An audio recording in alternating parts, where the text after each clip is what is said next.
ఒకప్పుడు వెనుకబడిన జిల్లా ఇప్పుడు అభివృద్ధిలో దూసుకువెళ్తోంది ఆ జిల్లా. ఇదే ఉమ్మడి ఆదిలాబాద్ జిల్లా. అయితే అభివృద్ధితో పాటు క్రైమ్ రేట్ పెరగటం జిల్లా వాసులకు ఆందోళన కలిగిస్తోంది. కీకారణ్యంలో క్రూర మృగాలు సైతం చేయని ఘోర నేరాలు జిల్లాలోని అభివృద్ధి ప్రాంతాల్లో, పట్టణాల్లో చోటు చేసుకుంటూ ఉన్నాయి.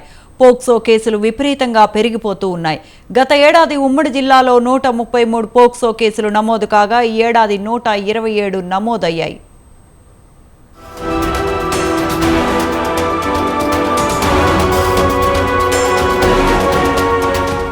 ఉమ్మడి ఆదిలాబాద్ జిల్లా ఒకప్పుడు వెనుకబడిన జిల్లాగా అపప్రద మూట కట్టుకున్నా ఇప్పుడు అభివృద్ధిలో ముందుకు వెళ్తున్నట్లుగా గణాంకాలు చెబుతున్నాయి.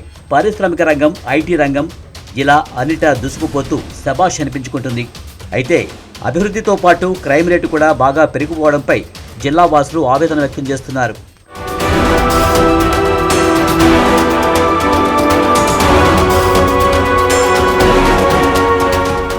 ఉమ్మడి ఆదిలాబాద్ జిల్లాలో పోక్సో కేసులు విపరీతంగా పెరిగిపోయాయి.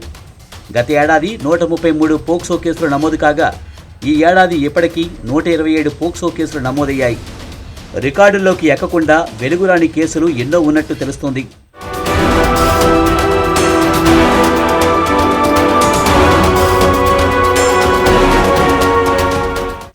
ఆదిలాబాద్ జిల్లా గుడిహత్వం గ్రామంలో మైనర్ బాలికపై యువకుడు లైంగిక వేధింపులకు పాల్పడ్డాడు.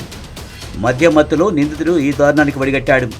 స్థానికులు నిందితుడికి దేహశుద్ధి చేసి ఇంటిని దగ్ధం చేశారు. ప్రతి నిత్యం గంజాయి, మద్యం మత్తులో నిందితులు మృగాల్లా మారి పిల్లలపై పైశాచికత్వాన్ని ప్రదర్శిస్తున్నారు.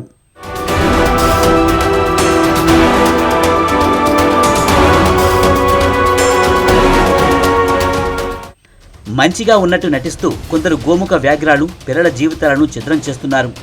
పిల్లల పెంపకంలో ప్రత్యేక జాగ్రత్తలు తీసుకోవడమే కాకుండా అనుక్షణం వారి భద్రత, రక్షణపై శ్రద్ధ తీసుకోవాల్సి ఉంది. పిల్లల ప్రవర్తనలో ఏ చిన్న మార్పు కనిపించినా అప్రమత్తం అవ్వాలని మానసిక వైద్య శాస్త్రవేత్తలు, వైద్య ప్రముఖులు తెలియజేస్తున్నారు. పసి బాలిక నుంచి పండు ముసలి వరకు కూడా అఘాయిత్యాలు పెరిగిపోతున్నాయి వాళ్ళపైన. దీనికి మూల కారణం ఏమిటంటే ఈ యొక్క యువత మత్తు మాదక ద్రవ్యాలు సేవించడం కానీ, మత్తు పదార్థాలు తీసుకోవడం వల్ల కానీ వాళ్ళు ఆ వ్యసనాలకు బానిసై ఈ పసి మొగ్గలపైన, చిన్నారులపైన అఘాయిత్యాలకు పాల్పడుతున్నారు. తల్లిదండ్రులకు కానీ, వాళ్ళ యొక్క పెద్దలకు కానీ వాళ్ళు వెంటనే చెప్తే దాన్ని మనము నివృత్తి చేసే అవకాశం కూడా ఉంటుంది. కాబట్టి ఇది యావత్ కేవలము పోలీసు వారు లేకపోతే ప్రభుత్వమో తీసుకునే చర్యగా భావించడమే కాకుండా ప్రతి ఒక్కరు కూడా అప్రమత్తతో వ్యవహరించాల్సిన అవసరం ఉంది. పోలీసులు ఈ తరహా నేరాలు అరికట్టడానికి ప్రయత్నాలు సాగిస్తున్నారు. పోలీసు, న్యాయశాఖ ద్వారా టీషీంలు బాలిక భద్రతపై అవగాహన కల్పిస్తున్నారు.